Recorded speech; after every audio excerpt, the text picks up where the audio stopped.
Media के साथियों से बात कर रहा था, तब मैंने सभी माननीय सांसदों को अपील करते हुए एक बात का उल्लेख किया था। मैंने कहा था कि ये सत्र भारत के विजयोत्सव का सत्र है।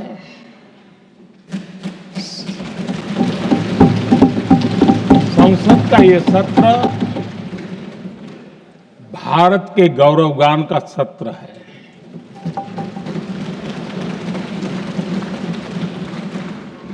आदरणीय अध्यक्ष जी,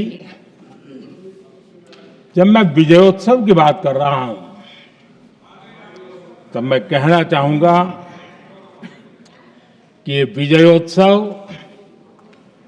आतंकी हेडक्वार्टर्स को मिट्टी में मिलाने का है।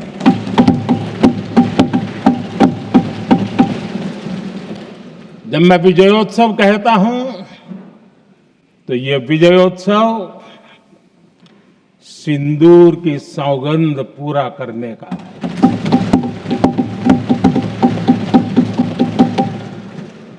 मैं जब ये विजयोत्सव कहता हूं, तो ये भारत की सेना के शौर्य और सामर्थ्य का विजय गाथा कह रहा है। जब मैं विजयोत्सव कह रहा हूं, तो 140 करोड़ भारतीयों की एकता, इच्छा शक्ति, उसके एक अप्रतिम जीत का विजयोत्सव की बात करता हूं। आदरणीय अध्यक्ष जी, मैं इसी विजय भाव से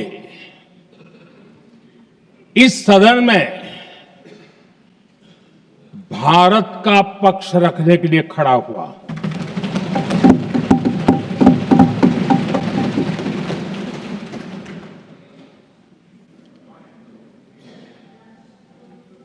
और जिन्हें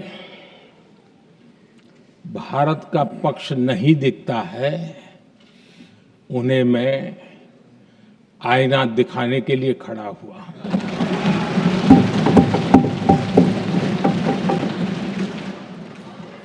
आदरणीय अध्यक्ष जी, मैं 140 करोड़ देशवासियों की भावनाओं में अपना स्वर मिलाने के लिए उपस्थित हुआ हूं। ये 140 करोड़ देशवासियों की भावना के जो गूंज है, जिस सदन में सुनाई दी है, मैं उसे अपना एक स्वर मिलाने खड़ा हुआ। आदरणीय अध्यक्ष जी, ऑपरेशन सिंदूर के दरमियान जिस प्रकार से देश के लोगों ने मेरा साथ दिया, मुझे आशीर्वाद दिए, देश की जनता मुझ पर कर्ज है। मैं देशवासियों का आभार व्यक्त करता हूं। मैं देशवासियों का अभिनंदन करता हूं। आदरणीय अध्यक्ष जी, 22 अप्रैल को पहलगाम में जिस प्रकार की क्रूर घटना घटी,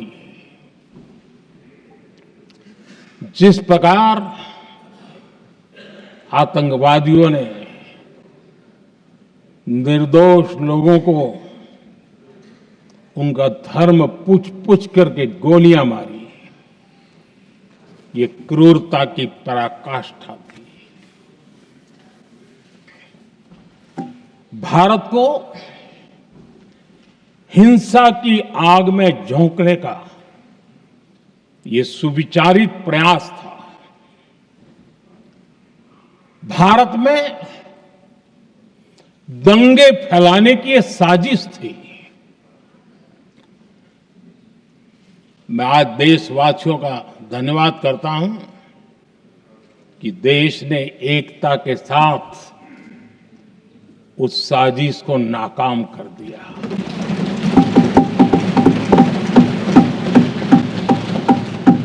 आदरणीय अध्यक्ष जी, 22 अप्रैल के बाद मैंने एक सार्वजनिक रूप से और विश्व को समझ में आए इसलिए कुछ अंग्रेजी में भी वाक्यों का प्रयोग किया था और मैंने कहा था कि हमारा संकल्प है, हम आतंकियों को मिट्टी में मिला देंगे।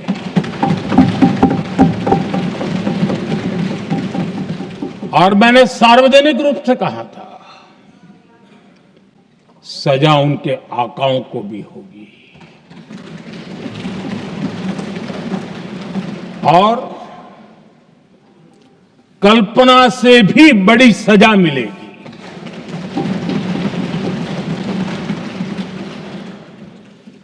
22 अप्रैल को मैं विदेश था, मैं तुरंत लौट के आया और आने के तुरंत बाद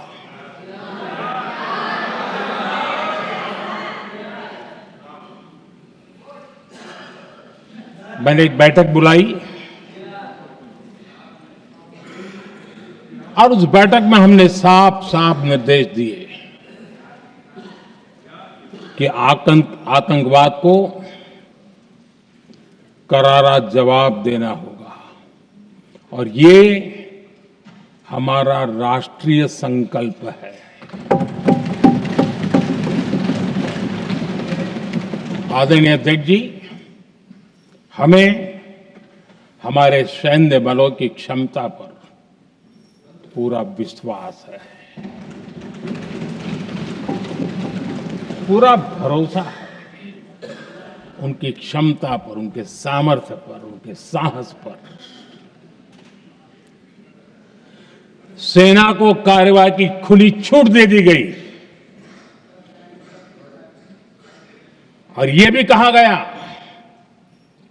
कि सेना तय करें कब, कहां, कैसे, किस प्रकार से। ये सारी बातें उस मीटिंग में साफ साफ कह दी गई और कुछ बातें उसमें से मीडिया में शायद रिपोर्ट भी हुई है।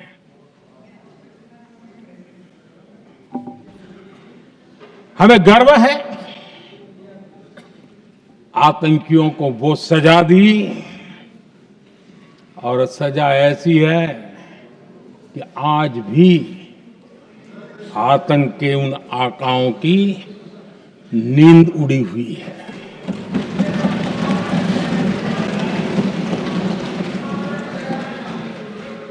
आदरणीय अध्यक्ष जी, मैं हमारी सेना की सफलता के उससे जुड़े भारत के उस पक्ष को सदन के माध्यम से देशवासियों के सामने रखना चाहता हूं। पहला पक्ष, पहलगाम हमले के बाद से ही पाकिस्तानी सेना को अंदाजा लग चुका था कि भारत कोई बड़ी कार्रवाई करेगा। उनके तरफ से न्यूक्लियर की धमकियों के भी बयान आना शुरू हो चुके थे। भारत ने 6 मई रात और 7 मई सुबह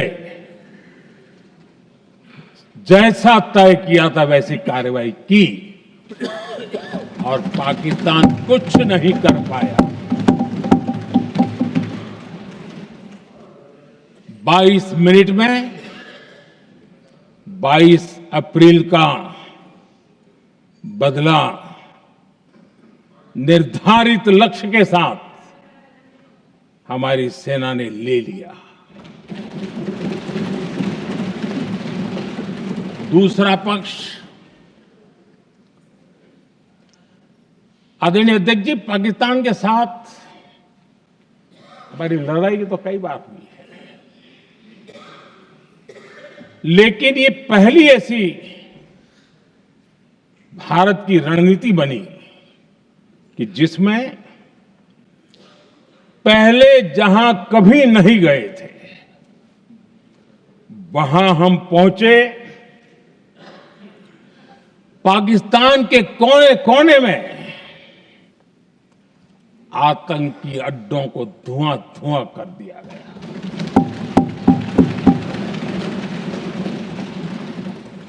आतंक के गढ़ कोई सोच नहीं सकता कि वहां तक कोई जा सकता है। बहावलपुर और मुर्गे उसको भी जमीन दोस्त कर दिया गया। आदरणीय अध्यक्ष जी, हमारे सेनाओं ने आतंकी अड्डों को तबाह कर दिया। तीसरा पक्ष, पाकिस्तान की न्यूक्लियर धमकी को हमने झूठा साबित कर दिया।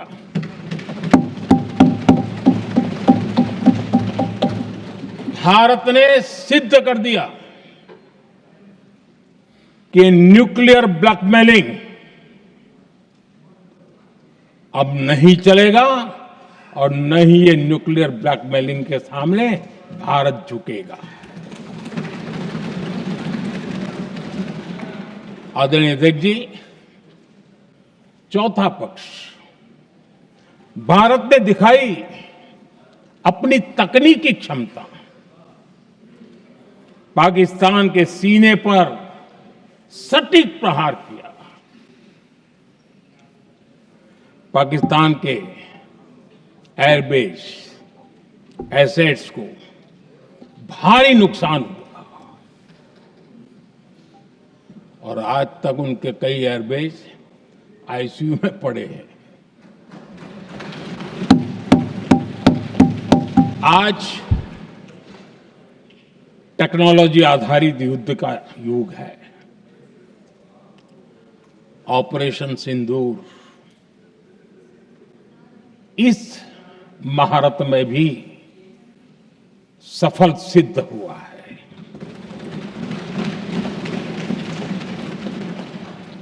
अगर पिछले 10 साल में जो हमने तैयारियां की हैं वो न की होती तो इस तकनीक के युग में हमारा कितना नुकसान हो सकता था, इसका हम अंदाज लगा सकते हैं।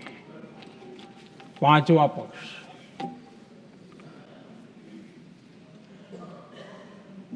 ऑपरेशन सिंदूर के दरमियान पहली बार हुआ जब आत्मनिर्भर भारत की ताकत को दुनिया ने पहचाना। Made in India drone, made in India missile ने पाकिस्तान के हथियारों की पोल खोल करके रख दी।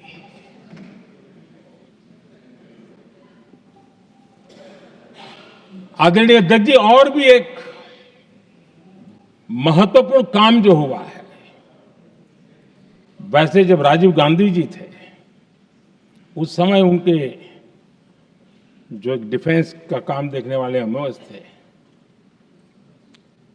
उन्होंने जब मैंने सीडीएस की घोषणा की तो वो बहुत प्रसन्न होकर के मुझे मिलने आए थे और बहुत बहुत प्रसन्न थे वो। इस समय ऑपरेशन में नेवी, आर्मी, एयरफोर्स तीनों सेनाओं का जॉइंट एक्शन, इसके बीच की सिनर्जी, इसने पाकिस्तान के छक्के छुड़ा दिए।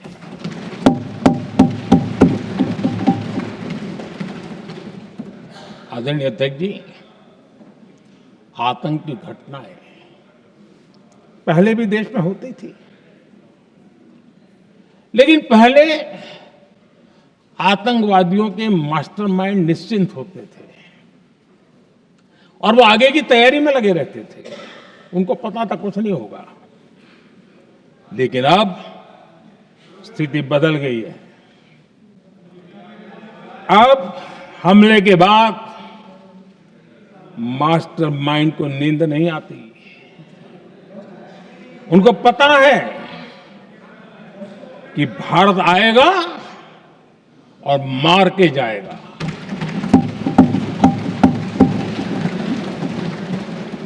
ये न्यू नॉर्मल भारत ने सेट कर दिया है।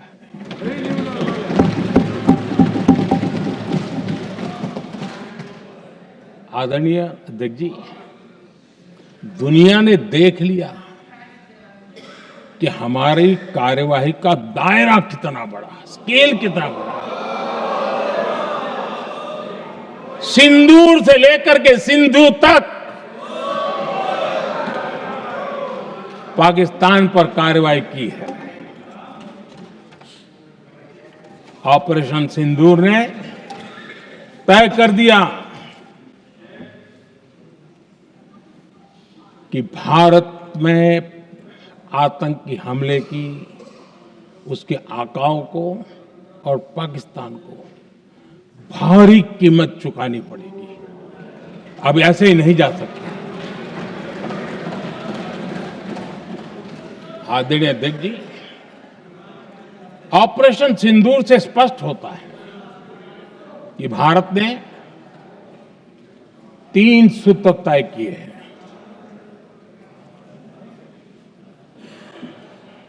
अगर भारत पर आतंकी हमला हुआ तो हम अपने तरीके से, अपनी शर्तों पर, अपने समय पर जवाब दे करके रहेंगे।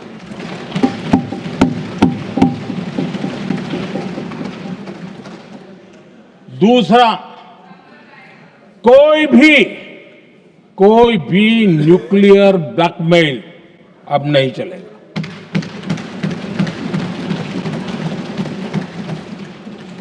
और तीसरा, हम आतंक की सरपरस्त सरकार और आतंक के आकाओं, उनको अलग अलग नहीं देखेंगे। आदरणीय अध्यक्ष जी,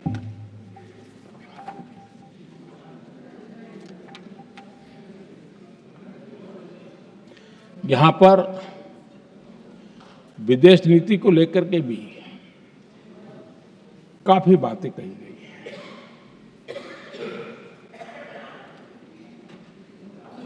दुनिया के समर्थन को लेकर के भी काफी बातें कही गई हैं।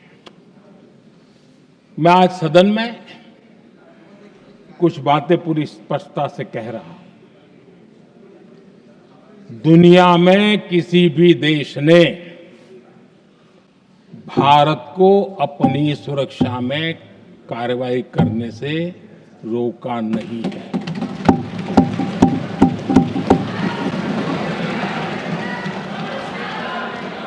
संयुक्त राष्ट्र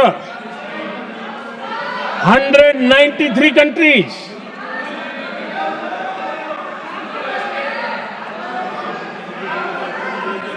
सिर्फ 3 देश 193 कंट्री में सिर्फ 3 देश ऑपरेशन सिंदूर के दौरान पाकिस्तान के समर्थन में बयान दिया था। Only 3 countries.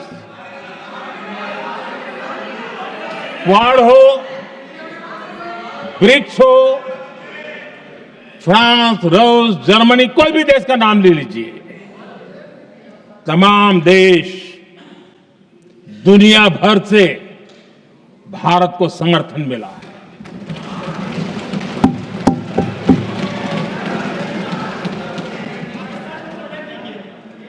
आदरणीय अध्यक्ष जी, दुनिया का समर्थन तो मिला,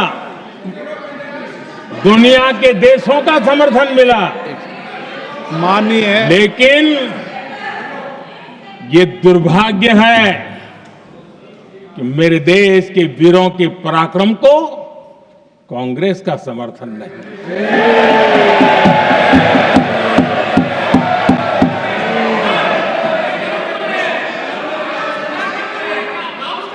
22 अप्रैल के बाद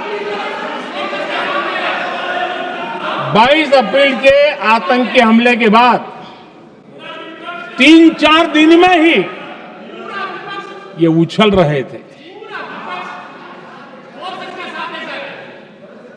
और कहना शुरू कर दिया, कहां गई 56 इंच की छाती, कहां खो गया मोदी,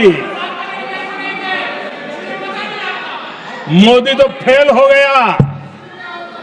क्या मजा ले रहे थे, उनको लगता है वाह बाजी मार ली। उनको पहलगाम के निर्दोष लोगों की हत्या में भी वो अपनी राजनीति तराशते थे।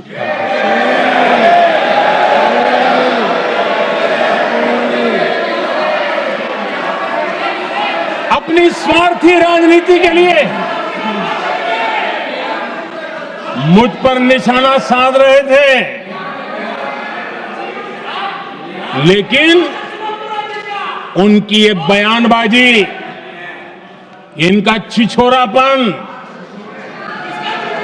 देश के सुरक्षा बलों का मनोबल गिरा रहा था।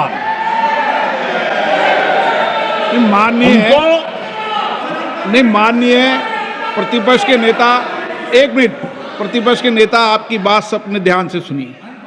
आप बेटे कांग्रेस कर रहे हैं और कुछ नेताओं को पीछे से, ये उचित नहीं है आपके लिए। न भारत के सामर्थ्य पर भरोसा है और न ही भारत की सेनाओं पर,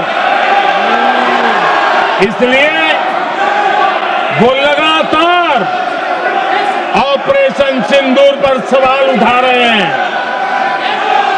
ऐसा करके आप लोग मीडिया में हेडलाइंस तो ले सकते हैं, लेकिन देशवासियों के दिलों में जगह नहीं बना सकते।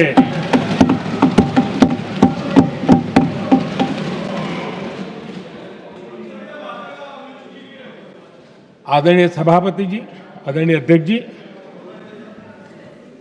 10 मई को भारत ने ऑपरेशन सिंदूर के तहत हो रहे एक्शन को रोकने की घोषणा की।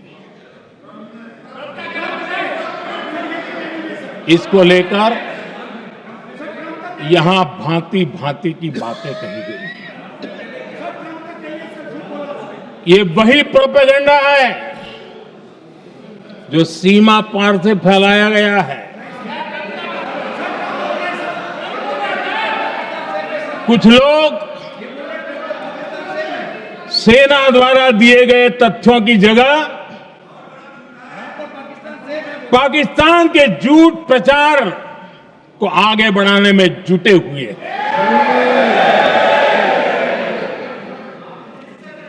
जबकि भारत का रुख हमेशा स्पष्ट रहा है। आदरणीय अध्यक्ष जी, कुछ चीजें मैं जरा स्मरण भी कराना चाहता हूं। जब सर्जिकल स्ट्राइक हुआ,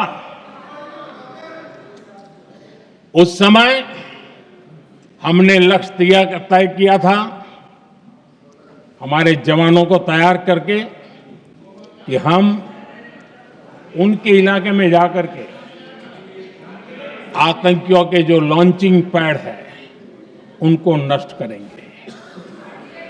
और सर्जिकल स्ट्राइक, एक रात के उस ऑपरेशन में हमारे लोग सूर्योदय होते होते काम पूरा करके वापस आए। लक्ष्य निर्धारित था कि ये करना है। जब बालाकोट एयर स्ट्राइक किया तो हमारा लक्ष्य तय था कि आतंकियों के जो ट्रेनिंग सेंटर्स है, इस बार हम उसको तबाह करेंगे, और हमने वो भी करके दिखाया। ऑपरेशन सिंदूर के समय हमारा लक्ष्य तय था, और हमारा लक्ष्य था कि आतंक के जो एपी सेंटर है और पहलगाम के आतंकियों को जहां से पुरजोश योजना बनी, ट्रेनिंग मिली, व्यवस्था मिली, उस पर हमला करेंगे। हमने उनके नाभि पर हमला कर दिया।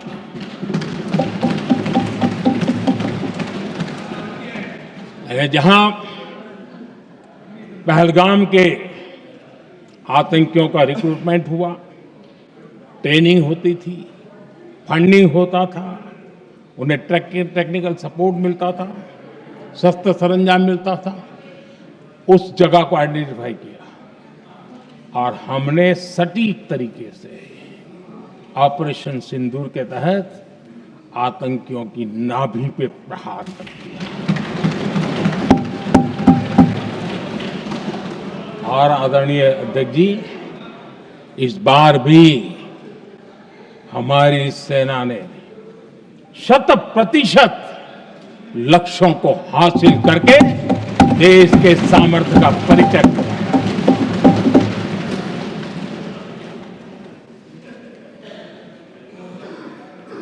कुछ लोग जानबूझकर के कुछ चीजें भूलने में इंटरेस्टेड होते हैं। देश भूलता नहीं है, देश को याद है। 6 रात और 7 मई सुबह ऑपरेशन हुआ था और 7 मई को सुबह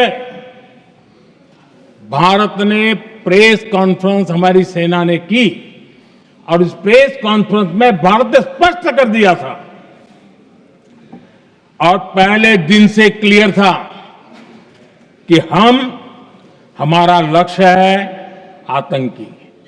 आतंकियों के आका, आतंकियों की जो व्यवस्थाएं जहां से होती है वो और उनके अड्डे, उनको हम ध्वस्त करना चाहते थे और हमने प्रेस कॉन्फ्रेंस में कह दिया था, हमने हमारा काम कर दिया है, हमने जो तय किया था पूरा कर दिया है। और इसलिए 6-7 मई को ऑपरेशन हमारा संतोषजनक होने के तुरंत बाद कल जो राजनाथ जी ने कहा था, मैं डंके की चोट पर दोबारा दोहराता हूं, भारत की सेना ने पाकिस्तान की सेना को चंद मिनटों में बता दिया कि हमारा ये लक्ष्य था, हमने लक्ष्य पूरा कर दिया है, ताकि उनको पता चले और हमें भी पता चले कि उनके दिल दिमाग में क्या चलता है।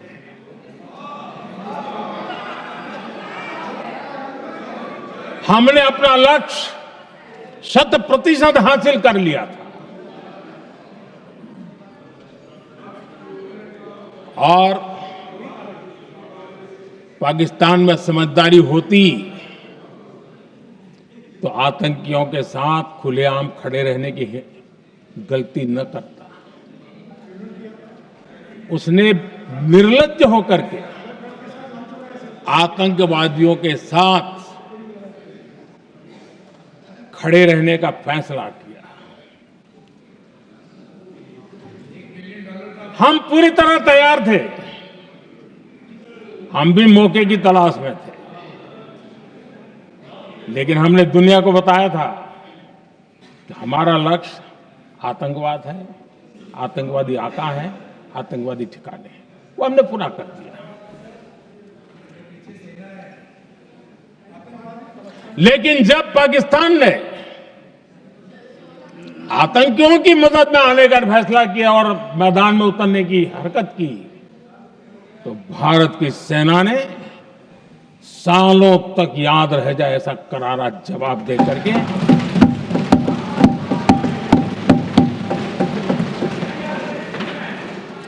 नौ मई की मध्य रात्रि और 10 मई की एक प्रकार से सुबह हमारी मिसाइलें उन्होंने पाकिस्तान के हर कोने में प्रचंड प्रहार किया, जिसकी पाकिस्तान ने कभी कल्पना नहीं की थी। और पाकिस्तान को घुटनों पर आने के लिए मजबूर कर दिया।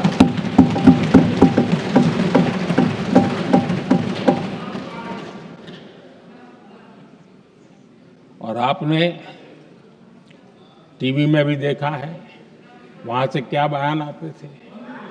पाकिस्तान के लोग, अरे मैं तो स्विमिंग पूल में नहा रहा था, कोई कह रहा था मैं तो दफ्तर जाने की तैयारी कर रहा था। हम कुछ सोचे पहले तो भारत ने तो हमला कर दिया। ये पाकिस्तान के लोगों के बयान है और देश ने देखे हैं। स्विमिंग पूल में नहा रहा था।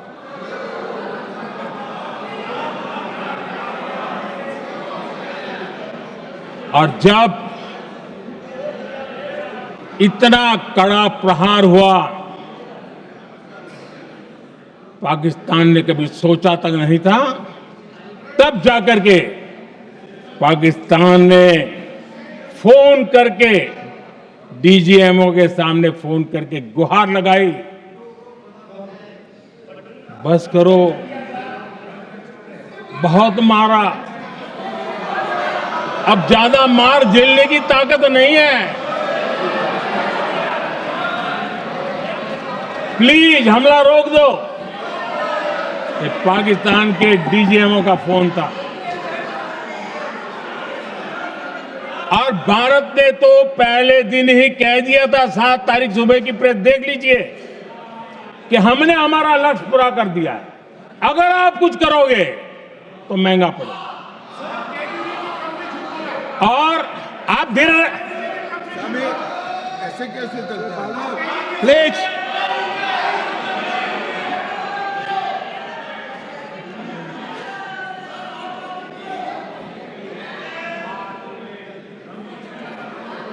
मैं आज दोबारा कह रहा हूं, ये भारत की स्पष्ट नीति थी, सुविचारित नीति थी, सेना के साथ मिलकर के तय की हुई नीति थी, और वे ये थी कि हम आतंक, उनके आका, उनके ठिकाने, ये हमारा लक्ष्य है। और हमने कहा, पहले दिन प्रेस कॉन्फ्रेंस में कहा है कि हमारा एक्शन नॉन एक्सिलेटरी है, ये हमने कह करके किया है। और इसके लिए साथियों हमने हमला रोका। अध्यक्ष जी, दुनिया के किसी भी नेता ने भारत के ऑपरेशन रोकने के लिए नहीं कहा।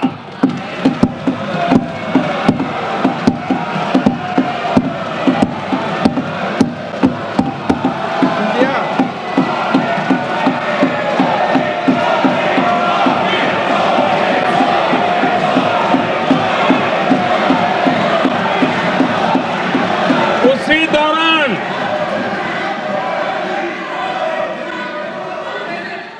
9 तारीख को रात को अमेरिका के उपराष्ट्रपति जी ने मुझसे बात करने का प्रयास किया। वो घंटे भर कोशिश कर रहे थे, लेकिन मेरी सेना के साथ मीटिंग चल रही थी, तो मैंने उनका फोन उठा नहीं पाया। बाद में मैंने उनको कॉल बैक किया। मैंने कहा कि आपका फोन था, 3-4 बार आपका फोन आ गया, क्या है?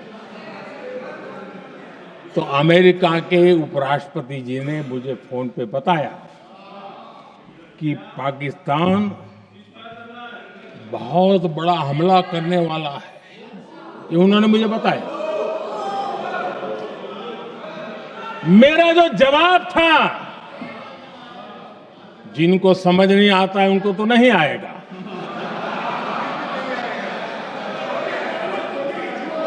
मेरा जवाब था, अगर पाकिस्तान का ये इरादा है तो उसे बहुत महंगा पड़ेगा। ये मैंने अमेरिका के उपराष्ट्रपति को कहा।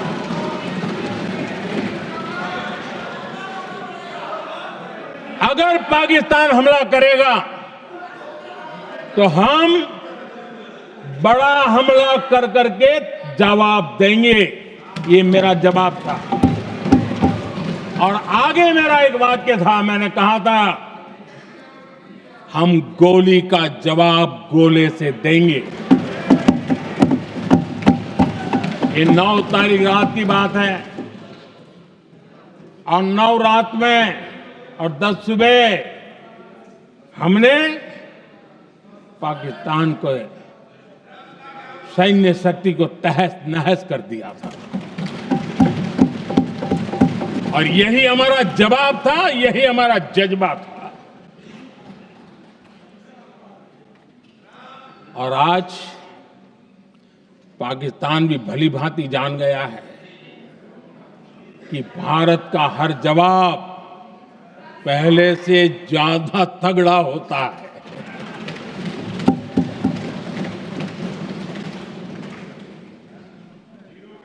उसे यह भी पता है कि अगर भविष्य में नौबत आई तो भारत आगे कुछ भी कर सकता है। और इसलिए मैं फिर से लोकतंत्र के इस मंदिर में दोहराना चाहता हूं, ऑपरेशन सिंदूर जारी है।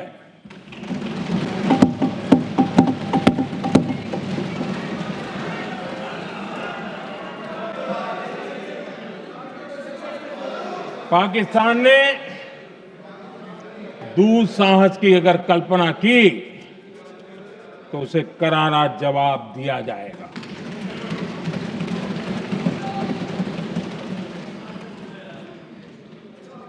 आदरणीय अध्यक्ष जी,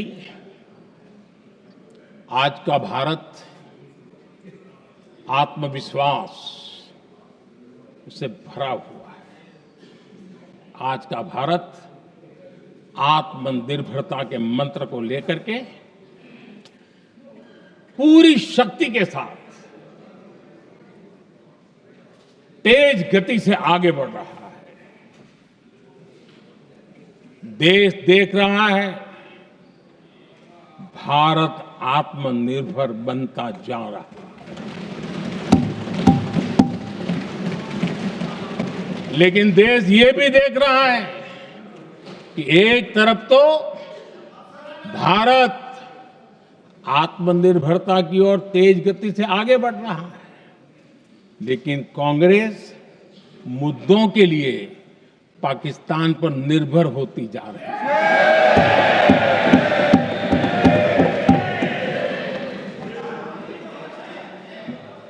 मैं आज पूरा दिन देख रहा था, जो 16 घंटे से जो चर्चा चल रही है, दुर्भाग्य से। प्लीज बैठिए, सब जवाब दे दिया आपका, आप सुनते नहीं, सबका जवाब दे दिया। प्लीज नो, दुर्भाग्य से सुनिए जवाब।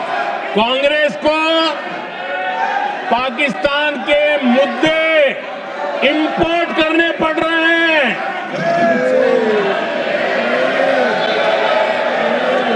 आदरणीय अध्यक्ष जी, आज के वॉरफेयर में इंफॉर्मेशन और नैरेटिव्स की प्लीज बैठिए। बहुत बड़ी भूमिका है।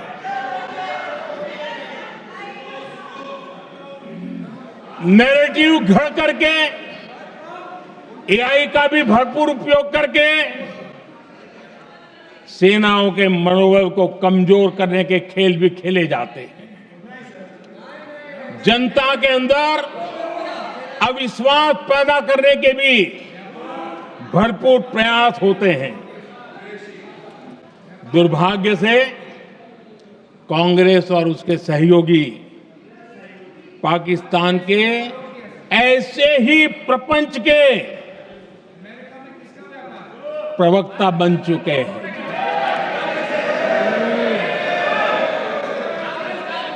आदरणीय अध्यक्ष जी, देश की सेना ने,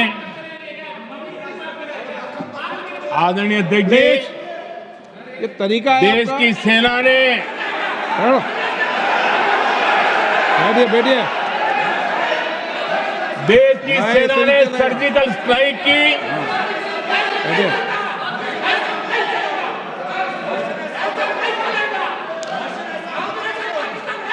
जय बैठे बैठे बैठे बैठे। आदरणीय अध्यक्ष जी, देश की सेना ने सफलतापूर्वक सर्जिकल स्ट्राइक की तो तुरंत कांग्रेस वालों ने सेना से सबूत मांगे थे,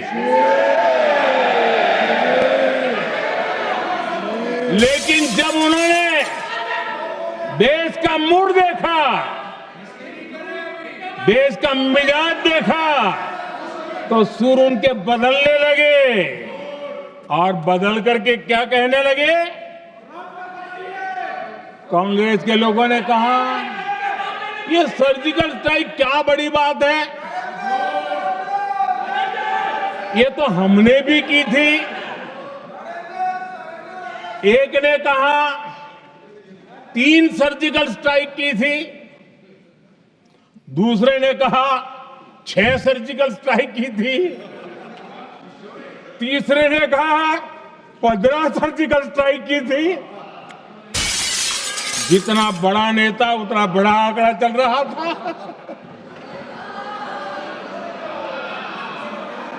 आदरणीय अध्यक्ष जी, इसके बाद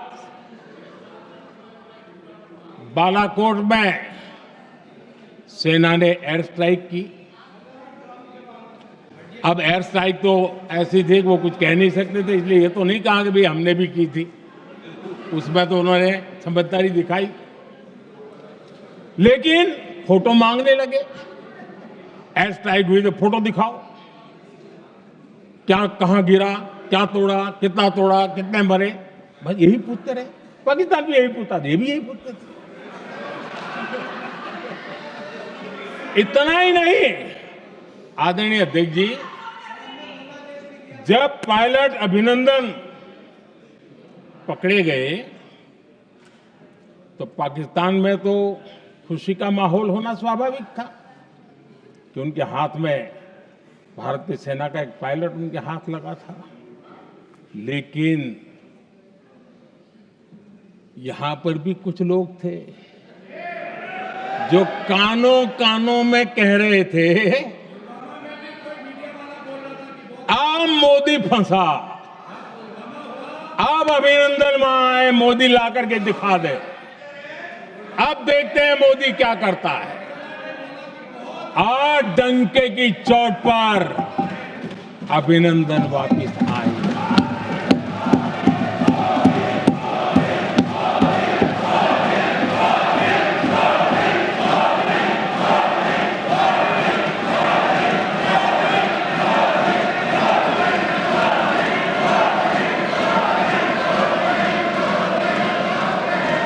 हम अभिनंदन को ले आए तो इनकी बोलती बंद हो गई।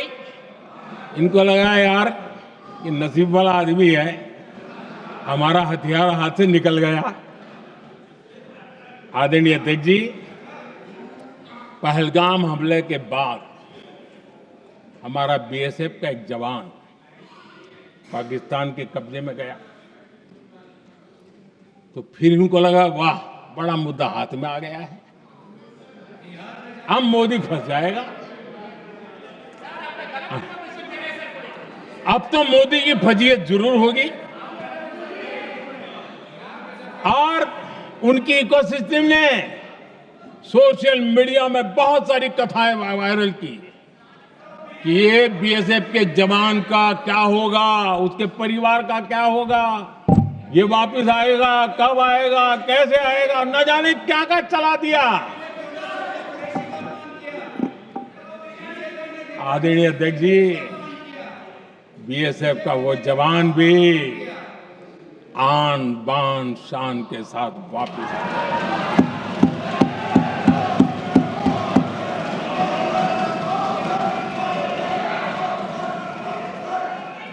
आतंकवादी रो रहे हैं, आतंकवादियों के आका रो रहे हैं, और उनको रोते देखकर यहां भी कुछ लोग रो रहे हैं।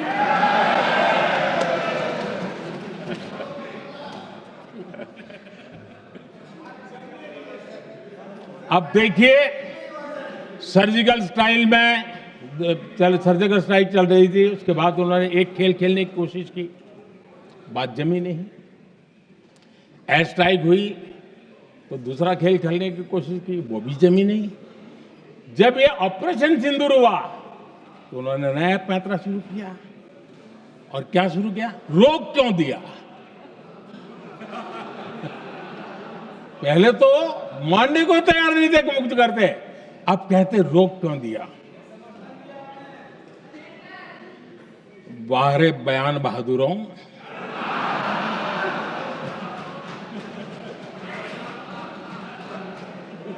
आपको विरोध का कोई न कोई बहाना चाहिए। और इसलिए सिर्फ मैं नहीं, पूरा देश आप पर हंस रहा है।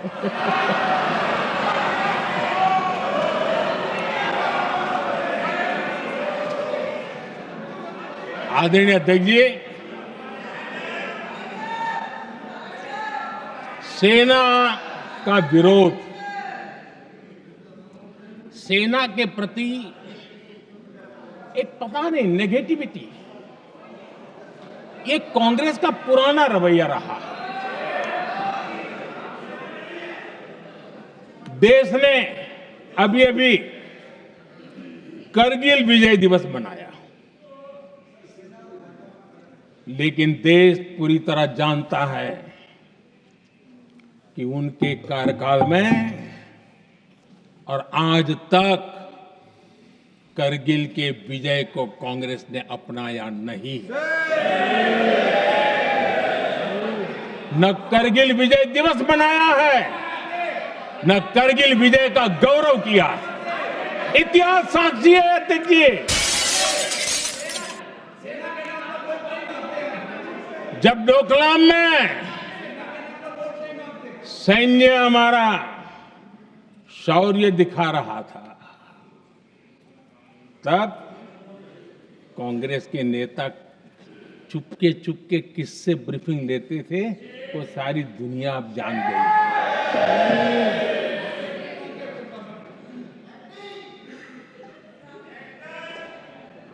आप निकाल दीजिए पाकिस्तान के सारे बयान और यहां हमारा विरोध करने वाले लोगों के बयान, फुल स्टॉप कॉमा के साथ एक है। क्या कहेंगे इसको? और बुरा लगता है सच बोलते हैं तो। पाकिस्तान के साथ सुर में सुर मिला दिया जाता है। आदरणीय अध्यक्ष जी, देश हैरान है, कांग्रेस ने पाकिस्तान को क्लीन चिट दे दी है।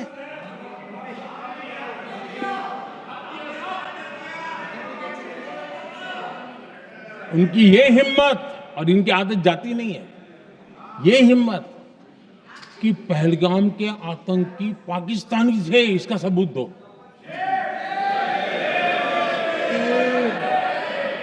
क्या कह रहे हो तुम लोग? तो कौन सा तरीका है?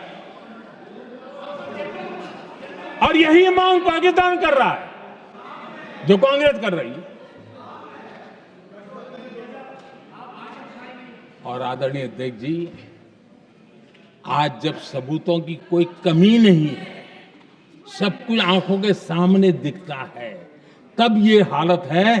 अगर ये सबूत ना होते तो क्या करते ये लोग, आप बताइए। आदरणीय अध्यक्ष जी,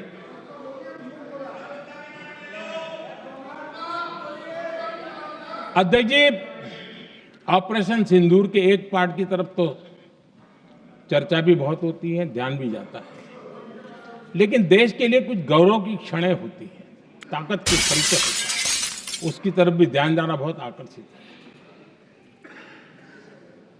हमारे एयर डिफेंस सिस्टम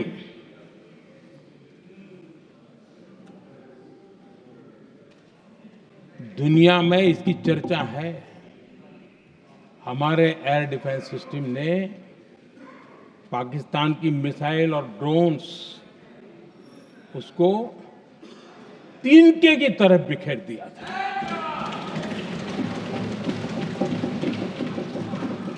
आदरणीय अध्यक्ष जी, मैं एक आंकड़ा आज बताना चाहता हूं। पूरा देश गर्व से भर जाएगा। कुछ लोगों का क्या होगा मैं नहीं जानता। पूरा देश गर्व से भर जाएगा। 9 मई को पाकिस्तान ने करीब 1000 मिसाइलों और आर्म ड्रोन्स के भारत पर बहुत बड़ा हमला करने की कोशिश की। 1000। ये मिसाइलें भारत के किसी भी हिस्से पर गिरती तो वहां भयंकर तबाही मचती। लेकिन 1000 मिसाइल्स और ड्रोन्स को भारत ने आसमान में ही चूर चूर कर दिया।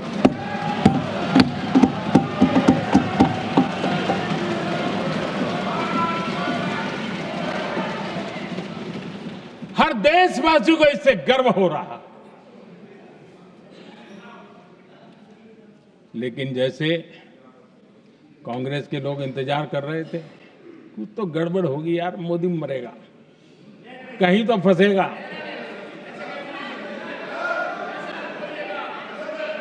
पाकिस्तान ने आदमपुर एयरबेस पर हमले का झूठ फैलाया।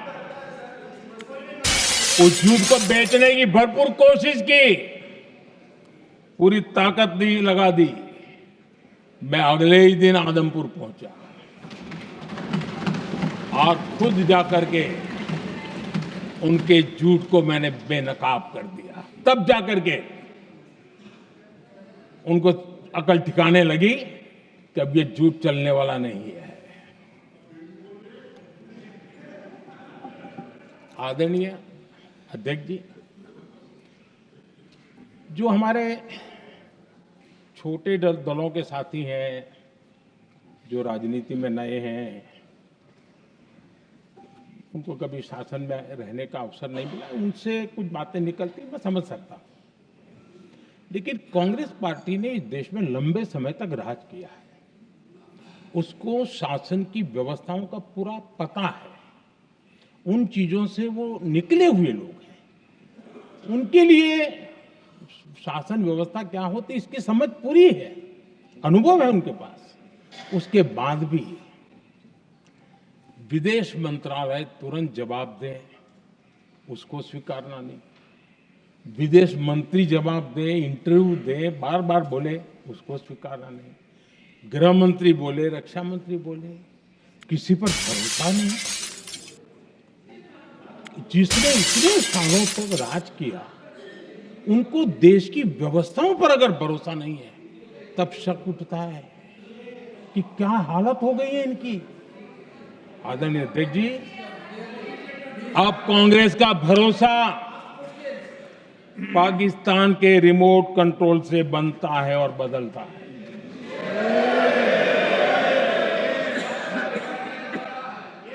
आदरणीय अध्यक्ष जी, एक बिल्कुल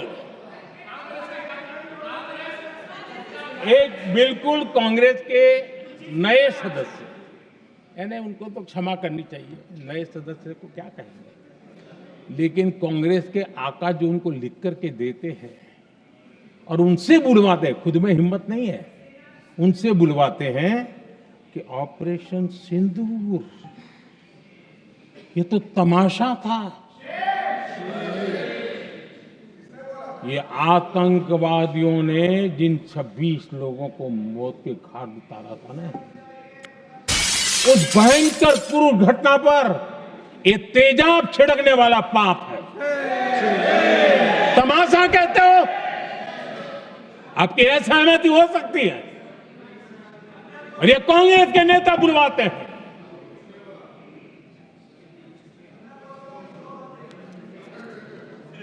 आदरणीय अध्यक्ष जी, पहलगाम के हमलावरों को कल हमारे सुरक्षा बलों ने ऑपरेशन महादेव करके अपने अंजाम तक पहुंचाया।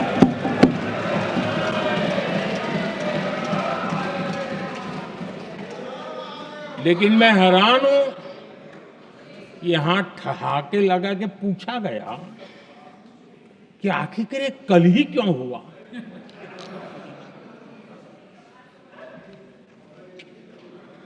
अब ये क्या हो गया है, मुझे समझ नहीं आ रहा है। क्या ये ऑपरेशन के लिए कोई सावन महीने का सोमवार ढूंढा गया था क्या? क्या हो गया है इन लोगों को? हताशा, निराशा इस हद तक।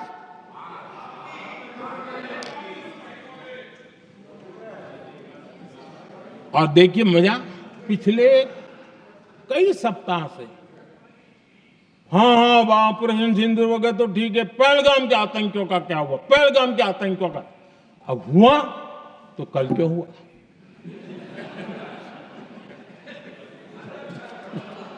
और कल ही क्यों हुआ? क्या हाल है अध्यक्ष जी का। आदरणीय अध्यक्ष जी,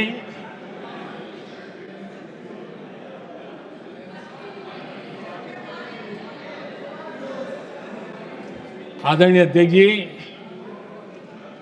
शास्त्रों में कहा गया है, हमारे शास्त्रों में कहा गया है, शस्त्रेण रक्षिते राष्ट्रे, शस्त्रेण रक्षिते राष्ट्रे शास्त्र चर्चा प्रवर्तते। अर्थात जब राष्ट्र शस्त्र से सुरक्षित होते हैं तभी वहां शास्त्र की, ज्ञान की चर्चाएं जन्म ले पाती है। जब सीमा पर सेनाएं मजबूत होती है तभी लोकतंत्र प्रखर होता है। आदरणीय अध्यक्ष जी, ऑपरेशन सिंदूर बीते दशक में भारत की सेना के सशक्तिकरण का एक साक्षात प्रमाण है। ऐसे ही नहीं हुआ है। कांग्रेस के शासन के दौरान सेनाओं को आत्मनिर्भर बनाने के संबंध में सोचा तक नहीं जाता था। आज भी आत्मनिर्भर शब्द की मजाक उड़ा रही है। वैसे वो महात्मा गांधी से आया हुआ है, लेकिन आज भी मजाक उड़ाई जाती है। हर रक्षा सौदे में कांग्रेस अपने मौके खोजती रहती थी।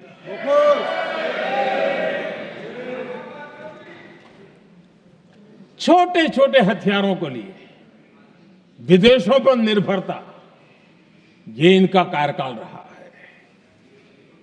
Bullet proof jacket, night vision camera तक नहीं होते थे।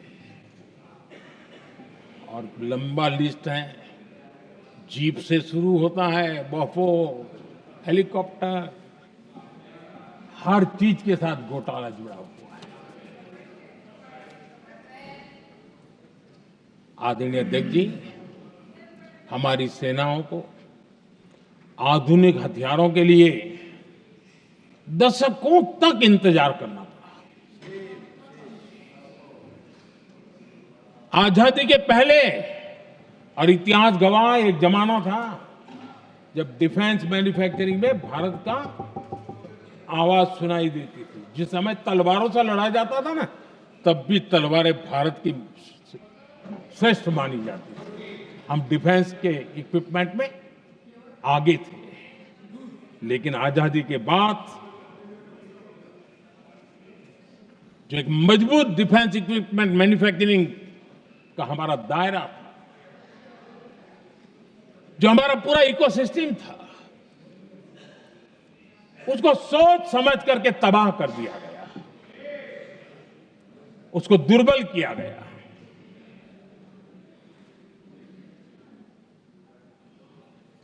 रिसर्च और मैन्युफैक्चरिंग के लिए रास्ते बंद कर दिए गए।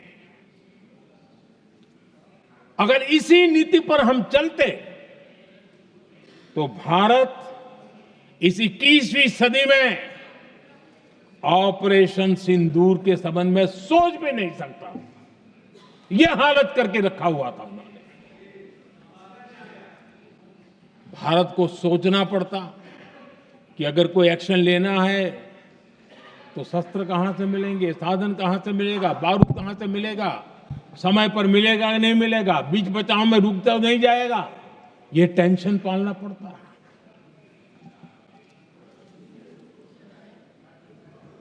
आदरणीय अध्यक्ष जी, बीते एक दशक में मेक इन इंडिया हथियार सेना को मिले, उन्होंने इस ऑपरेशन में बहुत निर्णायक भूमिका निभाई।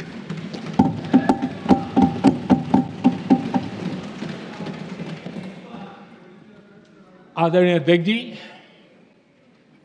एक दशक पहले भारत के लोगों ने संकल्प लिया, हमारा देश सशक्त, आत्मनिर्भर और आधुनिक राष्ट्र बने।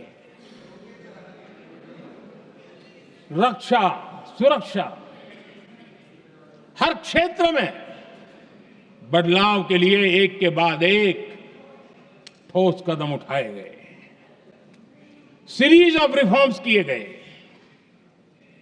और देश में सेना में जो रिफॉर्म्स हुए हैं, जो आजादी के बाद पहली बार हुए।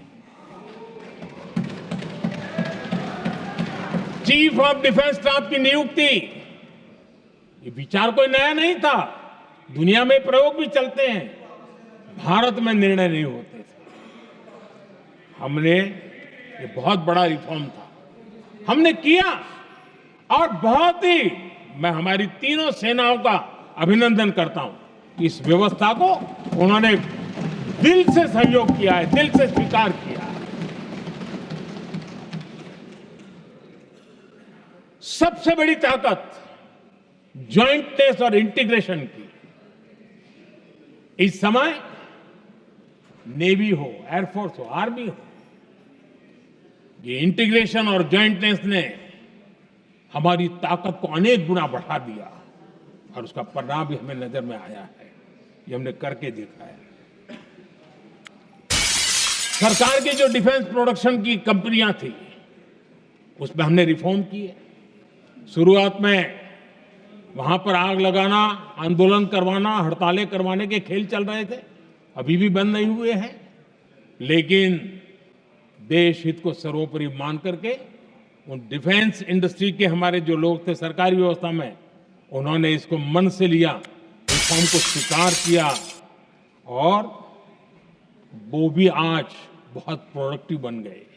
इतना ही नहीं, हमने प्राइवेट सेक्टर के लिए भी डिफेंस के दरवाजे खोल दिए हैं और आज भारत का प्राइवेट सेक्टर आगे आ रहा है। आज स्टार्टअप्स डिफेंस के क्षेत्र में हमारे 27-30 साल के नौजवान, टियर 2, टियर 3 सिटी के नौजवान, कई कुछ जगह तो बेटियां स्टार्टअप का नेतृत्व कर रही है। डिफेंस के सेक्टर में सैकड़ों की तादाद में आज स्टार्टअप काम कर रहे हैं। ड्रोन्स, एक प्रकार से मैं कह सकता हूं, ड्रोन्स की जितनी भी एक्टिविटी हमारे देश में हो रही है, शायद एवरेज 30-35 की उम्र होगी जो लोग कर रहे हैं, सारे लोग, और सैकड़ों की तादाद में कर रहे हैं। और उसका ताकत, क्योंकि इनका भी योगदान था इसमें, जिन्होंने इस प्रकार के प्रोडक्शन किए हैं, और वो हमें ऑपरेशन सिंदूर में बहुत काम आए। मैं उन सबके प्रयासों को बहुत साधुवाद करता हूं और मैं उनको विश्वास दिलाता हूं, आगे बढ़िए, अब देश रुकने वाला नहीं है। आदरणीय अध्यक्ष जी, डिफेंस सेक्टर में मेक इन इंडिया ये नारा नहीं था, हमने इसके लिए बजट पॉलिसी में जो परिवर्तन करना था, जो नए इनिशिएटिव ले रहे थे, वो नए इनिशिएटिव लिए। और सबसे बड़ी बात, क्लियर कट विजन के साथ हमने देश में make in India defence sector के अंदर तेज गति से हम आगे बढ़ रहे हैं। आदरणीय अध्यक्ष जी, एक दशक में डिफेंस का बजट लगभग पहले से 3 गुना हुआ है। डिफेंस प्रोडक्शन में करीब करीब 250% वृद्धि हुई है, 250% वृद्धि हुई है। 11 वर्षों में डिफेंस एक्सपोर्ट 30 गुना से भी ज्यादा बढ़ा है, 30 गुना से ज्यादा। डिफेंस एक्सपोर्ट आज दुनिया के करीब 100 देशों तक हम पहुंचे। और आदरणीय अध्यक्ष जी, कुछ चीजें ऐसी होती हैं जो इतिहास में बहुत बड़ा प्रभाव छोड़ती हैं। ऑपरेशन सिंदूर ने डिफेंस का जो मार्केट है उसमें भारत का झंडा गाड़ दिया है। भारत के हथियारों की डिमांड आज बढ़ती चली जा रही है, मांग बढ़ रही है। ये भारत में उद्योगों को भी बल देगी, एमएसएमई को बल देगी, हमारे नौजवानों को रोजगार देगी और हमारे नौजवान अपनी बनाई चीजों से दुनिया में अपनी ताकत का प्रदर्शन कर पाएंगे। ये आज दिख रहा है, मैं देख रहा हूं। डिफेंस के क्षेत्र में जो आत्मनिर्भर भारत की दिशा में हम जो कदम उठा रहे हैं, मैं हैरान हूं। कुछ लोगों को आज भी तकलीफ हो रही है, जैसे उनका खजाना लूट गया। ये कौन सी मानसिकता है? देश को ऐसे लोगों को पहचानना होगा। आदरणीय अध्यक्ष जी, मैं स्पष्ट करना चाहता हूं, डिफेंस में भारत का आत्मनिर्भर होना ये आज की शस्त्रों की स्पर्धा में के काल में विश्व शांति के लिए भी जरूरी है।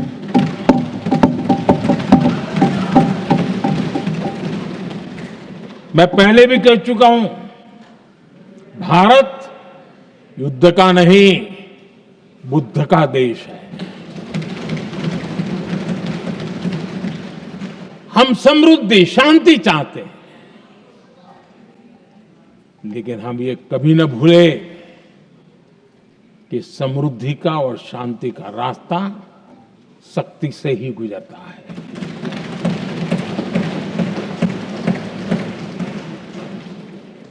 आदरणीय अध्यक्ष जी, हमारा भारत छत्रपति शिवाजी महाराज, महाराजा रणजीत सिंह, राजेंद्र चोला, महाराणा प्रताप, लसित बोरफुकन और महाराजा सुहेलदेव का देश है।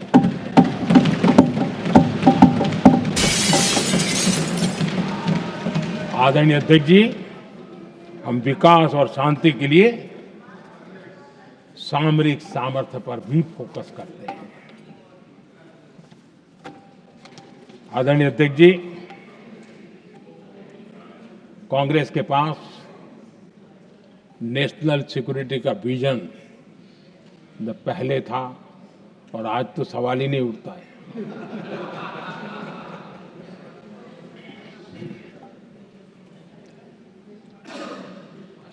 कांग्रेस ने हमेशा नेशनल सिक्योरिटी पर समझौता किया। आज जो लोग पूछ रहे हैं पीओके को वापस क्यों नहीं लिया, वैसे ये सवाल मुझे ही पूछ सकते हैं और किसको पूछ सकते हैं।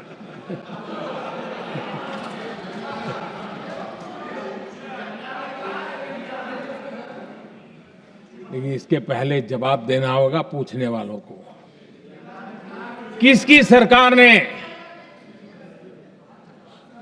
पीओके पर पाकिस्तान को कब्जा करने का अवसर दिया था? जवाब साफ है, जवाब साफ है। जब भी मैं नेहरू जी की चर्चा करता हूं तो कांग्रेस और उसका पूरा इकोसिस्टम बिलबिला जाता है। पता नहीं क्या है। आदरणीय अध्यक्ष जी, हम एक शेर सुना करते थे, मुझे ज्यादा इसका ज्ञान तो नहीं है लेकिन सुनते थे। लम्हों ने खता की और सदियों ने सजा पाई। आजादी के बाद से ही जो फैसले लिए गए उनकी सजा आज तक देश भुगत रहा है।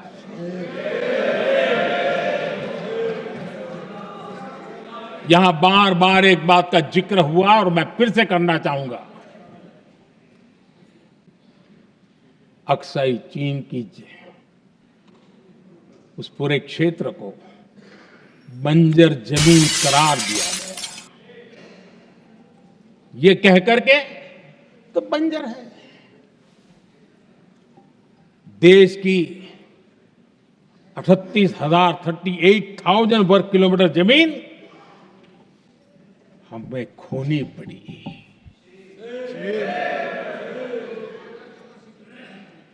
आदरणीय अध्यक्ष जी, मैं जानता हूं मेरी कुछ बातें चुभने वाली है। 1962 और 1963 के बीच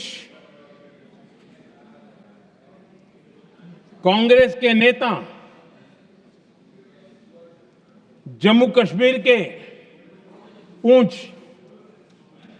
उरी, नीलम वैली और किशनगंगा को छोड़ देने का प्रस्ताव रख रहे थे। भारत की भूमि, आदरणीय अध्यक्ष जी, और वो भी लाइन ऑफ पीस के नाम पर किया जा रहा था। 1966 रण ऑफ कच्छ पर इन्हीं लोगों ने मध्यस्थता स्वीकार की। ये था उनका राष्ट्रीय सुरक्षा का विजन। एक बार फिर उन्होंने भारत का करीब 800 वर्ग किलोमीटर क्षेत्र पाकिस्तान को सौंप दिया, जिसमें छड़बेट भी शामिल है, कि कहीं उसको छड़ा बेट भी कहते हैं। 1965 की जंग में हाजीपीर पास को हमारी सेना ने वापस जीत लिया था, लेकिन कांग्रेस ने उसे फिर लौटा दिया। 1971 पाकिस्तान के 93,000 फौजी हमारे पास बंदी थे। पाकिस्तान का हजारों वर्ग किलोमीटर एरिया हमारी सेना ने कब्जा किया था। हम बहुत कुछ कर सकते थे, विजय की स्थिति में थे। उस दौरान अगर थोड़ी सा विजन होता, थोड़ी सी समझ होती, तो पीओके वापस लेने का निर्णय हो सकता। वो मौका था, वो मौका भी छोड़ दिया गया। अरे इतना ही नहीं, इतना सारा जब सामने टेबल पर था, अरे कम से कम करतारपुर साहब को तो ले सकते थे, वो ही नहीं कर पाया। 1974 श्रीलंका को कच्चथीवू द्वीप को गिफ्ट कर दिया गया। आज तक हमारे मछुआरे भाई बहनों को इससे परेशानी होती है, उनकी जान पर आफत आती है। क्या गुनाह था तमिलनाडु के मेरे फिशरमैन भाई बहनों का? आपने उनका हक छीन लिया और दूसरों को गिफ्ट कर दिया। कांग्रेस का दशकों से इरादा लेकर चल रही थी कि सियाचिन से सेना हटा दी जाए। आदरणीय अध्यक्ष जी, 2014 में देश ने इनको मौका नहीं दिया, वरना आज सियाचिन भी हमारे पास नहीं होता।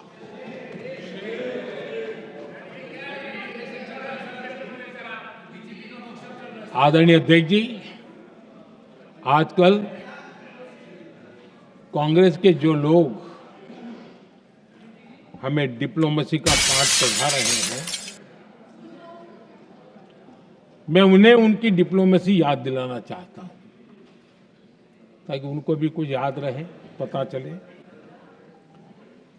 26/11 जैसे भयंकर हमले के बाद बहुत बड़ा आतंकी हमला था। कांग्रेस का पाकिस्तान से प्रेम नहीं रुका। इतनी बड़ी घटना 26/11 की हुई थी। विदेशी दबाव में हमले के कुछ हफ्तों के भीतर ही कांग्रेस सरकार ने पाकिस्तान से बातचीत शुरू कर दी। आदरणीय अध्यक्ष जी, कांग्रेस सरकार ने 26/11 की इतनी बड़ी घटना के बाद भी एक भी डिप्लोमेट को भारत से बाहर निकालने की हिम्मत नहीं की। छोड़ो, इसे एक वीजा तक कैंसिल नहीं किया, एक वीजा तक कैंसिल नहीं कर पाए थे। देश पर पाकिस्तानी स्पॉन्सर बड़े बड़े हमले होते गए, लेकिन यूपीए सरकार ने पाकिस्तान को मोस्ट फेवर्ड नेशन का दर्जा देकर रखा था। वो कभी वापस नहीं लिया था। एक तरफ देश मुंबई के हमले का ये न्याय मांग रहा था, दूसरी तरफ कांग्रेस पाकिस्तान के साथ व्यापार करने में लगी थी।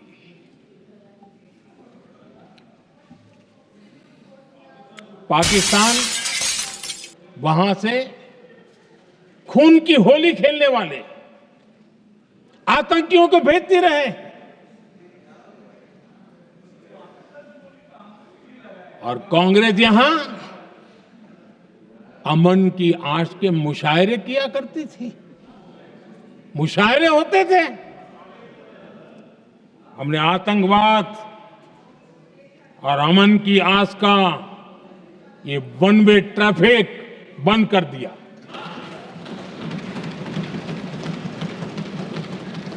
हमने पाकिस्तान का MFN का दर्जा रद्द किया, वीजा बंद किया। हमने अटारी वाघा बॉर्डर को बंद कर दिया। आदरणीय अध्यक्ष जी,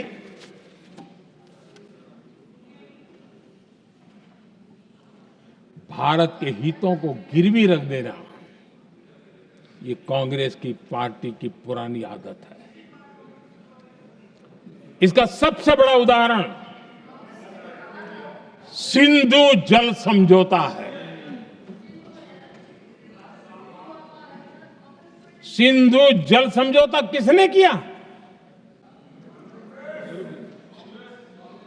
नेहरू जी ने किया। और मामला किससे जुड़ा था? भारत से निकलने वाली नदियां, हमारे यहां से निकली हुई नदियां, उसका वो पानी था। और वो नदियां हजारों साल से भारत की सांस्कृतिक विरासत रही है, भारत की चैतन्य शक्ति रही है। भारत को सुजलाम सुफलाम बनाने में उन नदियों का बहुत बड़ा योगदान रहा है। सिंधु नदी जो सदियों से भारत की पहचान हुआ करती थी, उसी से भारत जाना जाता था। लेकिन नेहरू जी और कांग्रेस ने सिंधु और झेलम जैसी नदियों पर विवाद के लिए पंचायत किसको दी? वर्ल्ड बैंक को दी। वर्ल्ड बैंक फैसला करे क्या करना है, नदी हमारी, पानी हमारा।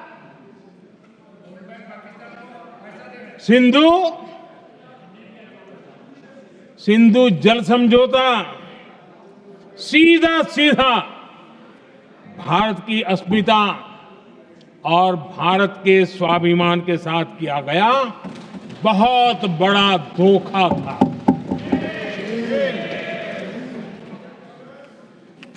आदरणीय अध्यक्ष जी, आज के देश के युवा ये बात सुनते होंगे तो उनको भी आश्चर्य होगा कि ऐसे लोग थे हमारे देश का काम करते थे।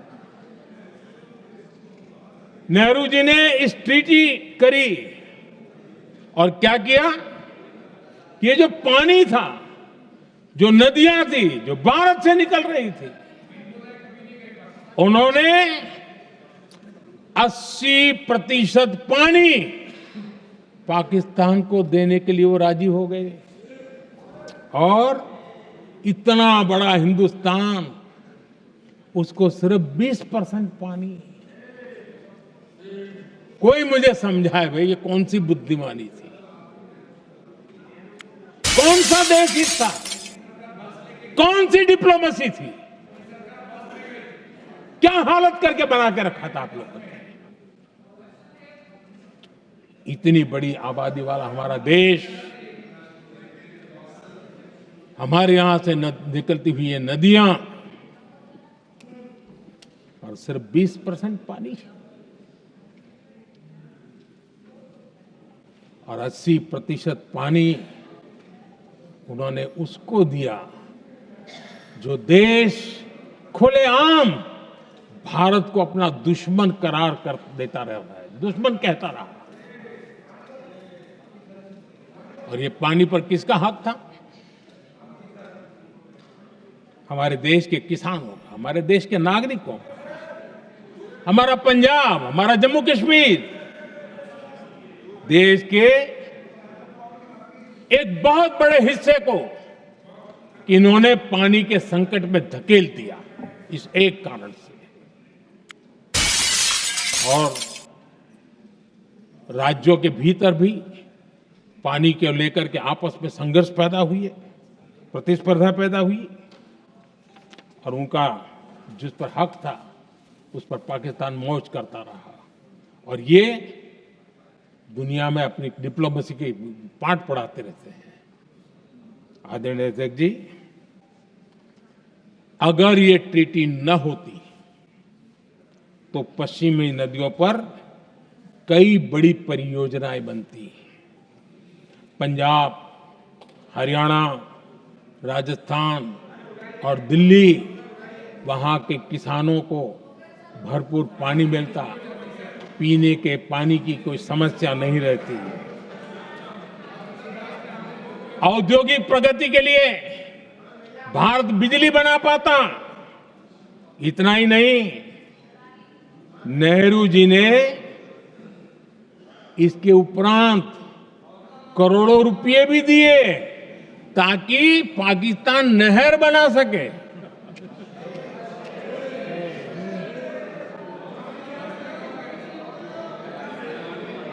आदरणीय अध्यक्ष जी, इससे भी बड़ी बात, देश चौंक जाएगा। ये चीजें छिपाई गई है, दबा दी गई है।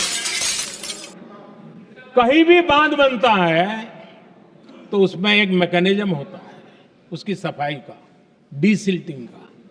उसमें जो मिट्टी भर जाती है, बाकी घास वगैरह आकर के भर जाता है तो उसकी कैपेसिटी कम होती है, तो उसकी सफाई के लिए यानी इनबिल्ट व्यवस्था होती है। नेहरू जी ने पाकिस्तान के कहने पर यह शर्त स्वीकार की है कि इन बांध में जो मिट्टी आएगी, कूड़ा कचरा आएगा और बांध भर जाएगा, इसकी सफाई नहीं कर सकते, डीसिल्टिंग नहीं कर सकते हैं। बांध हमारे यहां, पानी हमारा, लेकिन निर्णय पाकिस्तान का कि आप डीसिल्टिंग नहीं कर सकते। इतना ही नहीं, जब इस बार मैं डिटेल में गया तो एक बांध तो ऐसा है कि जहां ये डीसिल्टिंग के लिए जो गेट होता है ना, उसको वेल्डिंग कर दिया गया है। ताकि कोई गलती से भी खोल करके वो मिट्टी को निकाल ना दे। पाकिस्तान ने नेहरू जी से लिखवा दिया था कि भारत बिना पाकिस्तान की मर्जी अपने बांधों में जमा होने वाली मिट्टी साफ नहीं करेगा, डिसिल्टिंग नहीं करेगा। ये समझौता देश के खिलाफ था और बाद में नेहरू जी को भी ये गलती माननी पड़ी। इस समझौते में निरंजन दास गुलाटी करके एक सज्जन उसमें जुड़े हुए थे। उन्होंने एक किताब लिखी है। उस किताब में उन्होंने लिखा है कि फरवरी 1961 में नेहरू ने उनसे कहा था, गुलाटी, मुझे उम्मीद थी कि यह समझौता अन्य समस्याओं के समाधान का रास्ता खोलेगा, लेकिन हम वहीं हैं जहां पहले थे। ये नेहरू जी ने कहा। नेहरू जी केवल तत्कालिक प्रभाव देख पा रहे थे, इसलिए उन्होंने कहा कि हम वहीं के वहीं हैं। लेकिन सच्चाई ये कि इस एग्रीमेंट के कारण देश बहुत पिछड़ गया, देश बहुत पीछे चल गया और देश का बहुत नुकसान हुआ। हमारे किसानों को नुकसान हुआ, हमारी खेती को नुकसान हुआ। और नेहरू जी उस डिप्लोमेसी को जानते थे जिसमें किसान का कोई वजूद ही नहीं था। यह हाल करके रखा था उन्होंने। आदरणीय अध्यक्ष जी, पाकिस्तान आगे दशकों तक भारत के साथ युद्ध और छद्म युद्ध, प्रॉक्सी वॉर करता ही रहा। लेकिन कांग्रेस की सरकारों ने बाद में भी सिंधु जल समझौते की तरफ देखा तक नहीं, नेहरू जी की गलती को सुधारा तक नहीं। आदरणीय अध्यक्ष जी, लेकिन अब भारत ने पुरानी गलती को सुधारा है, ठोस निर्णय लिया है। भारत ने नेहरू जी द्वारा किए गई बहुत बड़ी ब्लंडर, सिंधु जल समझौते को देश हित में, किसानों के हित में एबेंस में रख दिया है। देश का अहित करने वाला ये समझौता अब इस रूप में आगे नहीं चल सकता। भारत ने तय कर दिया है, खून और पानी साथ साथ नहीं बह सकते।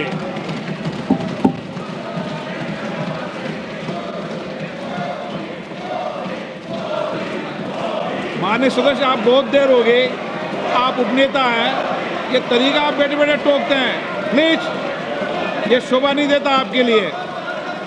बैठिए बैठिए बैठिए, आदरणीय शोभा नहीं देता आपका। अध्यक्ष जी, आप उपनेता, अपनी मर्यादा बना के रखें। चलिए बैठिए।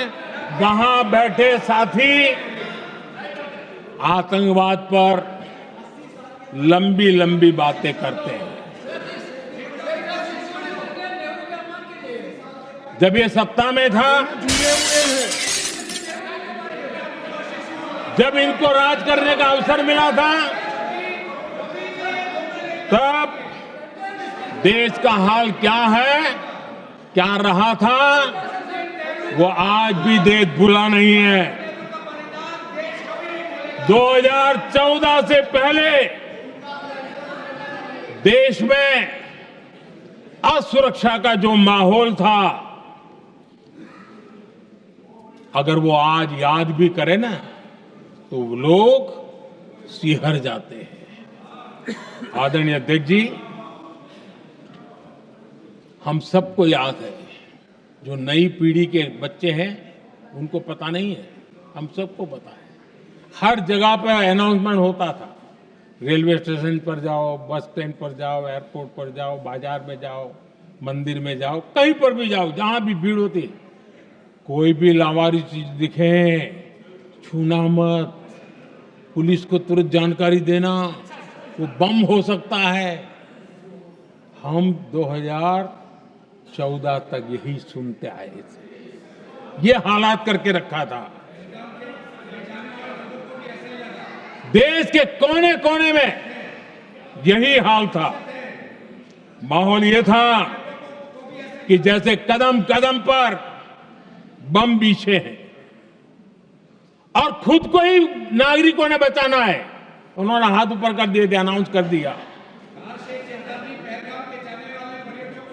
आदरणीय अध्यक्ष जी, कांग्रेस की कमजोर सरकारों के कारण देश को कितनी जानें गंवानी पड़ी, हमें अपनों को खोना पड़ा। आदरणीय अध्यक्ष जी, आतंकवाद पर ये लगाम लगाई जा सकती थी। हमारी सरकार ने 11 साल में ये करके दिखाया, एक बहुत बड़ा सबूत है। 2004 से 14 के बीच जो आतंकी घटनाएं होती थी, उन घटनाओं में बहुत बड़ी कमी आई है। इसलिए देश भी जानना चाहता है, अगर हमारी सरकार आतंकवाद पर नकेल कस सकती है, तो कांग्रेस सरकारों की ऐसी कौन सी मजबूरी थी कि आतंकवाद को फलने फूलने दिया। आदरणीय अध्यक्ष जी, कांग्रेस के राज में आतंकवाद अगर फला फूला है, तो उसका एक बड़ा कारण इनकी तुष्टीकरण की राजनीति है, वोट बैंक की राजनीति है। जब दिल्ली में बाटला हाउस एनकाउंटर हुआ, कांग्रेस के एक बड़ी नेता के आंख में आंसू थे, आतंकवादी मारे गए इसके कारण। और वोट पाने के लिए इस बात को हिंदुस्तान के कोने कोने में पहुंचाया गया। आदरणीय अध्यक्ष जी, 2001 में देश की संसद पर हमला हुआ था। तब कांग्रेस के एक बड़े नेता ने अफजल गुरु को बेनिफिट ऑफ डाउट देने की बात कही थी। आदरणीय अध्यक्ष जी, मुंबई में 26/11 का इतना बड़ा आतंकी हमला हुआ, एक पाकिस्तानी आतंकी जिंदा पकड़ा गया। पाकिस्तान की मीडिया ने, दुनिया ने यह स्वीकार किया कि यह पाकिस्तानी है, लेकिन यहां कांग्रेस पार्टी इतना बड़ा पाकिस्तान का पाप, इतना बड़ा पाकिस्तानी आतंकी हमला, और ये क्या खेल खेल रहे थे? वोट बैंक की राजनीति के लिए क्या कर रहे थे? कांग्रेस पार्टी इसको भगवा आतंक सिद्ध करने में जुटी हुई है।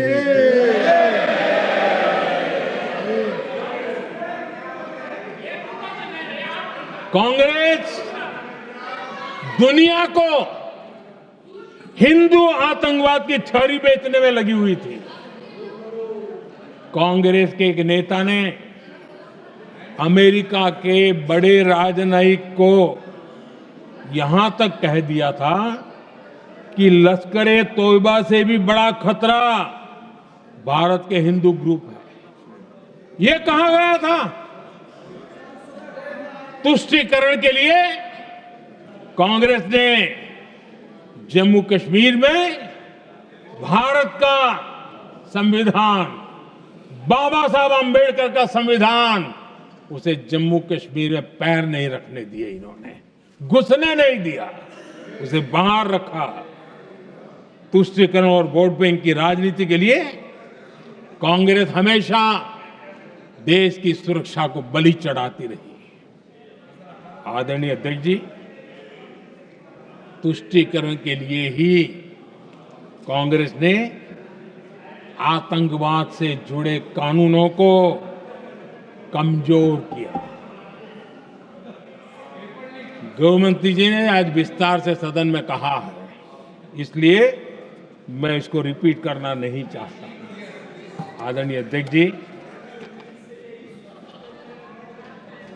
मैंने इस सत्र की शुरुआत में आग्रह किया था, मैंने कहा था कि दलहित में हमारे मत मिले न मिले, दलहित में हमारे मत मिले न मिले, देश हित में हमारे मन जरूर मिलने चाहिए। पहलगाम की विभीषिका ने हमें गहरे घाव दिए हैं, उसने देश को झकझोर दिया है।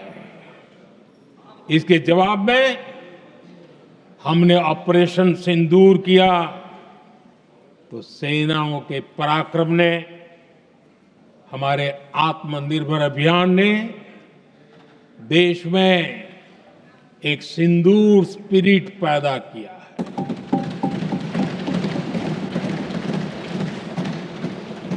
ये सिंदूर स्पिरिट हमने तब भी देखी जब दुनिया भर में हमारे प्रतिनिधि मंडल भारत की बात बताने गए। मैं उन सभी साथियों को बहुत बहुत बधाई देता हूं। आपने बहुत ही प्रभावी ढंग से भारत की बात डंके की चोट पर दुनिया के सामने रखी। लेकिन मुझे दुख इस बात का है, हैरानी भी है, जो खुद को कांग्रेस के बड़े नेता समझते हैं, उनके पेट में दर्द हो रहा है कि भारत का पक्ष दुनिया के सामने क्यों रखा गया। शायद कुछ नेताओं को सदन में बोलने पर भी पाबंदी लगा दी गई। आदरणीय अध्यक्ष जी, इस मानसिकता से बाहर निकलने की जरूरत है। कुछ पंक्तियां मेरे मन में आती हैं, मैं अपने भाव व्यक्त करना चाहता हूं। आदरणीय अध्यक्ष जी, करो चर्चा और इतनी करो, करो चर्चा और इतनी करो कि दुश्मन दहशत से दहल उठे। दुश्मन दहशत से दहल उठे। रहे ध्यान बस इतना ही, रहे ध्यान बस इतना ही, मान सिंदूर और सेना का प्रश्नों में भी अटल रहे। हमला मां भारती पर हुआ अगर, तो प्रचंड प्रहार करना होगा। दुश्मन जहां भी बैठा हो, हमें भारत के लिए ही जीना होगा। मेरा कांग्रेस के साथियों से आग्रह है कि एक परिवार के दबाव में पाकिस्तान को क्लीन चिट देना बंद कर दें। जो देश की विजय की क्षण है, कांग्रेस उसे देश के उपहास का क्षण न बनाए। कांग्रेस अपनी गलती सुधारें। मैं आज सदन में फिर स्पष्ट करना चाहता हूं, अब भारत आतंक की नर्सरी में ही आतंकियों को मिट्टी में मिलाएगा।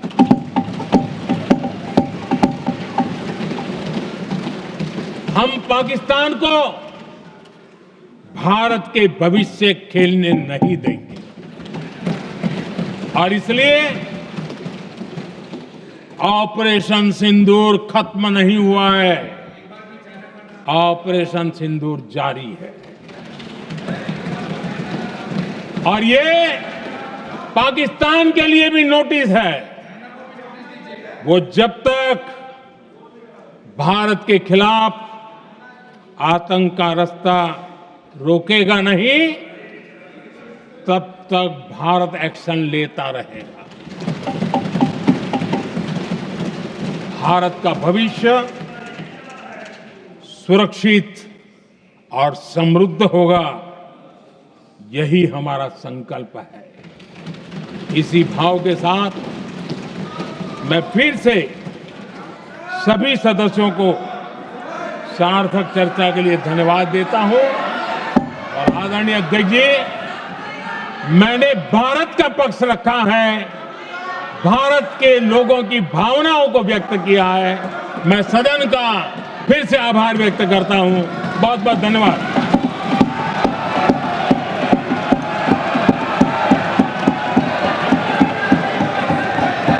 सभा की कार्रवाई बुधवार दिनांक 30 जुलाई 2025 को प्राप्त 11 बजे तक के लिए स्थगित की जाती है।